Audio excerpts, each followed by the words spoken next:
Olá, vamos para mais uma aula, né? Antes de qualquer coisa, né, só lembrando a vocês que é importante que vocês tenham um lugar de estudos adequado, tá bom? Então, que seja um lugar silencioso, um lugar calmo, né, para vocês conseguirem se concentrar. E, além disso, né, o material didático de vocês tem que estar perto, né, para facilitar, né? Enfim, a vida de vocês, né? A aula de hoje, gente, em português, é sobre as relações coesivas, né? Entre o verbo e o sujeito, né? E, claro, em relação à oração, né? Então, a gente tem que entender, né, primeiramente, a gente tem que lembrar, na verdade, o que seria coesão, né? O que seria relações coesivas e o que o verbo e o sujeito têm a ver com isso, né? Então, vamos lá. De qualquer coisa, né?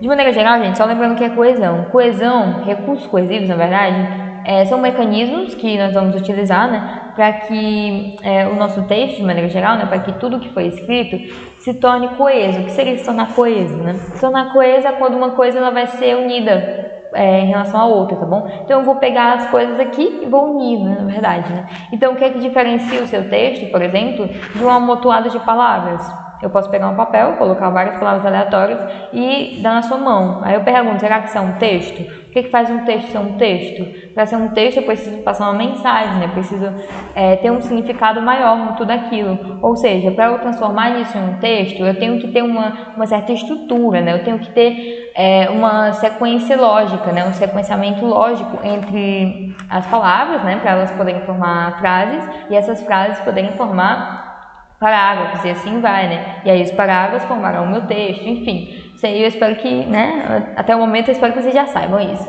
Mas por que eu tô lembrando disso? Porque tem alguns mecanismos que a gente utiliza na prática para conseguir deixar esse texto unido, tá bom? Para conseguir fazer com que cada coisinha, né? Cada frase, cada palavra, cada termo dentro daquela oração faça sentido, né? Tem uma relação ali coesiva, ou seja, se torne tudo unido, né? Tudo integrado. E além disso, essas orações elas consigam fazer sentido entre as outras, tá bom? Enfim. E aí, eu vou focar um pouquinho mais na oração em si, eu vou pegar a oração e vou analisar alguns recursos coesivos que pode acontecer dentro da mesma oração, tá bom? Sim, às vezes a gente comete alguns desvios, né, alguns pequenos erros que fazem com que a própria oração ela possua erros em relação à coesão, tá bom? Então, a própria oração em si, a própria frase, ela não é coesa, né? Como se ela tivesse solta, como se tivesse quebrado a frase, né? Enfim. E aí, a gente vai avaliar mais em relação ao sujeito, né? E a esse verbo, tá bom? Então, por vezes, o sujeito e o verbo é como se fossem dissociados, ou seja, se a gente cometer um erro de coesão dentro da oração, vai parecer que o sujeito é uma coisa e o verbo é outra, completamente diferente. Isso não pode acontecer, né? Por quê? Porque o sujeito, nada mais, nada menos, né, do que ele tem uma relação intrínseca com o verbo, né? Ele está fazendo a ação do verbo, ou está sofrendo a ação do verbo, enfim, depende da voz em que ele se conta, né? Mas de maneira geral ele tem uma relação com o verbo ali, tá bom? Quando a gente acha o verbo na oração, a gente depois procura quem? A gente procura o sujeito, né? Que é a quem ele se refere. Então há uma relação intrínseca entre o sujeito e o verbo e ela tem que se manter, tá bom? A gente não pode quebrar essa relação, a gente não pode dissociar isso, ok? Enfim. E aí, né, o que a gente pode fazer, né, para que isso continue unido, né, para que a gente não quebre essa relação que eles já possuem naturalmente? A gente tem que lembrar, gente, que o verbo, ele vai concordar, né, tanto em número como pessoa, com o núcleo do sujeito, né, do sujeito simples. Então vamos lá, né? Vamos lembrar de duas coisas aqui. Primeiro, o que é um sujeito simples, segundo, o que seria número pessoa, né? Vamos lembrar, o verbo ele tem as flexões dele, beleza? Vocês lembram disso? E aí as flexões são variações que o verbo possui, né? Uma dessas variações é em relação ao número. Como assim número? Singular ou plural, tá bom? Se eu falar número, eu sempre lembro disso, singular ou plural. Claro, eu estou falando de gramática, né? Enfim, em português número é isso, gente, singular ou plural, tá bom? Então, se eu disser que o verbo ele está no plural, quer dizer que o sujeito simples ele tem que concordar com ele, ou seja, ele também, né, é lógico, né, a gente pensar que ele tem que estar no plural, na verdade, né? Só que aí, gente, como a gente está falando do sujeito e ele o que ou quem a gente está falando alguma coisa sobre, então na verdade é o verbo que tem que concordar com o sujeito, tá bom? Então a gente pensa primeiro no sujeito. Se esse sujeito ele está no singular, o verbo tem que estar no singular. Se o sujeito está no plural, o verbo tem que estar no plural, tá bom? Então o verbo vai concordar em número em relação ao sujeito. Claro, em relação ao sujeito todo, não, em relação ao núcleo do sujeito, tá bom? Mas vamos com calma, né?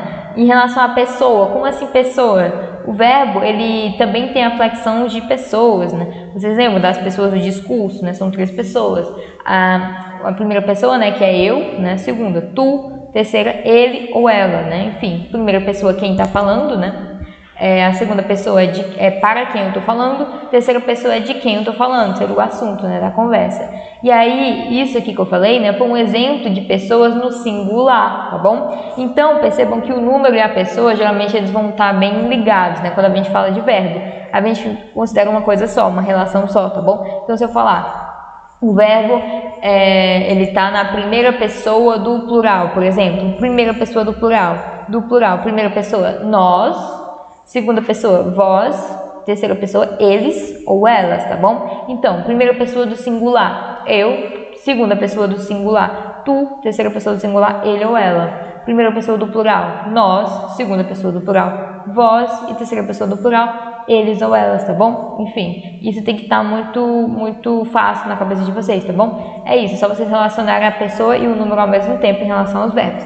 Aí o que acontece? A gente tem que lembrar que o sujeito da oração é tudo aquilo que eu pego, né, para falar alguma coisa depois, tá bom? O que eu falo sobre isso eu vou chamar de predicado, que é o que sobra, tá? E quem eu tô falando alguma coisa, ou o que eu tô falando alguma coisa, né, eu vou chamar de sujeito, tá bom? Então o sujeito, gente, é tudo. Se eu falar assim, a minha antiga casa amarela foi demolida. Quem é o sujeito da oração? A minha antiga casa amarela. É tudo isso, tá bom? Por quê? Porque tudo isso é o algo, né, que eu tô falando alguma coisa sobre, tá bom? Então o que é que eu tô falando? Foi demolida, é o que eu falei. Mas sobre o que eu tô falando? Sobre a minha antiga casa amarela. Então tudo isso é o sujeito. Aí o que acontece? Vocês concordam comigo que a minha antiga casa amarela tem alguma coisa que se destaca? Tem alguma coisa que é mais importante? Tem, não é? Ó, seria casa, né? É importante saber é importante saber minha. É importante saber a antiga? É importante eu saber a amarela? Não, o que é mais importante aqui é casa, né? É sobre a casa que eu estou falando alguma coisa. Todos esses elementos que eu falei estão referenciando a casa, né? São adjuntos adnominais, tá bom? Só para lembrar. Então, essa casa aqui é o núcleo desse sujeito, tá bom? Claro, sujeito simples, né? Sujeito simples é quando eu só vou ter um núcleo. Se eu tiver outra palavra importante, se eu tiver mais de um núcleo, eu vou dizer que é um sujeito composto. Mas aí deixa, né? Para um outro momento, tá bom? Enfim, então só para lembrar vocês disso, né? Se eu tiver esse sujeito simples, né? O núcleo desse sujeito simples, eu vou olhar para o verbo e esse verbo ele tem que concordar com o núcleo do sujeito, tanto em número como pessoa, tá bom? Então, se o núcleo do sujeito for, sei lá, em terceira pessoa do singular, o verbo tem que estar em terceira pessoa do singular, tá bom? Bem simples de entender, né? Enfim, e aí assim a gente consegue estabelecer uma relação coesiva, né, entre elementos linguísticos, ou seja, a gente consegue fazer com que eles se conectem, né? Claro, né? Uma coisa vai estar igual a outra, tá bom? Enfim. Só que aí o que acontece? A gente tem alguns casos especiais, né, em relação a esses sujeitos simples, tá bom? Só que eles não são complicados não, tá? Essa aula a gente vai ver um caso desse, né? E a outra a gente vê outros 2 casos, tá bom? Enfim, é bem simples de entender, tá bom? Então, por exemplo, se eu tiver uma situação em que no meu sujeito eu tenho ali um pronome indefinido ou então um pronome interrogativo e além disso eu tenho ou nós ou então vós, o que acontece, né? Obrigatoriamente, né? Claro, quando eu tiver essa relação, né, entre o pronome e o núcleo singular, obrigatoriamente o verbo ele vai para a terceira pessoa do singular. Entendeu nada, né? Então vamos lá, vamos ver na prática como é que fica. Nenhum de nós considera legítimo o aumento abusivo concedido aos parlamentares federais. Olha para o sujeito, tá bom? Quem é meu sujeito? Nenhum de nós, essa expressão inteira. Aí o que acontece? Eu tenho aqui um pronome indefinido, nenhum, e eu tenho de nós. Né? Aí você pensa, nenhum. Se é pronome definido, quer dizer que ele é considerado o quê? Primeira pessoa? Segunda? Terceira? Eu acho que é a terceira pessoa do singular, né? Nenhum é como se fosse ele. Será? Só que aí eu tenho um nós. O nós é a primeira pessoa do plural. Então, como é que eu coloco? Talvez você se confunda. Toda vez que acontecer isso, tiver essa estrutura, você sempre vai colocar na terceira pessoa do singular, tá bom? Como se esse nenhum de nós fosse tipo assim, ele considera legítimo, entendeu? É tipo isso, tá bom?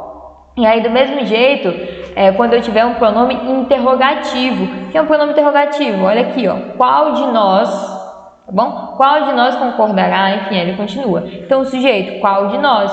Tenho aqui o pronome interrogativo, qual, e eu tenho essa, de novo, né, esse de nós, né, que também poderia ser de vós, por exemplo, tá?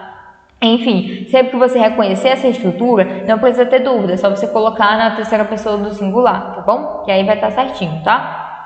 Enfim, mas, né, além disso, a gente analisou aqui isso no singular, tá bom? Beleza. E se por algum acaso for num plural, né, o que eu faço? Ainda nessa mesma estrutura, tá bom? Tem um sujeito com um pronome definido, ou interrogativo, ou o pronome nós, ou então o vós, né? De nós ou de vós. Então, por exemplo, muito de vós consideram ou considerais, né? Ilegítimo, aumento, abusivo, constrangimentos parlamentares, enfim. Quando eu tiver essa estrutura e estiver no plural, né? Essa relação pronome núcleo no plural, o que vai acontecer? O verbo, ele concorda com o pronome núcleo, né? Ou seja, na terceira pessoa do plural, né? Ou então, ele vai concordar com a expressão de nós, ou ainda de vós, né? Então, vamos entender. Muitos de vós, muitos, tá no plural, tá bom? Muitos de vós consideram ou considerais. Por quê? Porque se for consideram,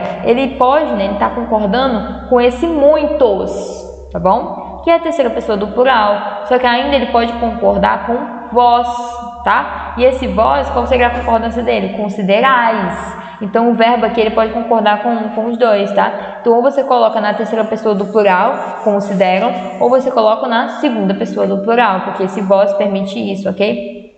E aí, ó, o abaixo, né, que é um exemplo com pronome interrogativo. Quais de nós concordarão ou concordaremos? Por quê? Porque, de novo, quais está no plural, né? De novo, no plural, e esse de nós, quando tiver isso, no plural, eu posso colocar na terceira pessoa do plural, tá bom? Concordarão, né? Ou então eu posso colocar concordando com esse termo, né? Ou vós, ou então nós, ok? Concordaremos, tá bom? Enfim. Foi só isso, né? Espero que tenha sido simples para vocês entenderem. Se mesmo assim surgir alguma dúvida, alguma dificuldade, você pode assistir de novo a aula, né? Ou as outras aulas também, né? Acesse o site da escola para se manter informado e a agenda digital também, tá bom?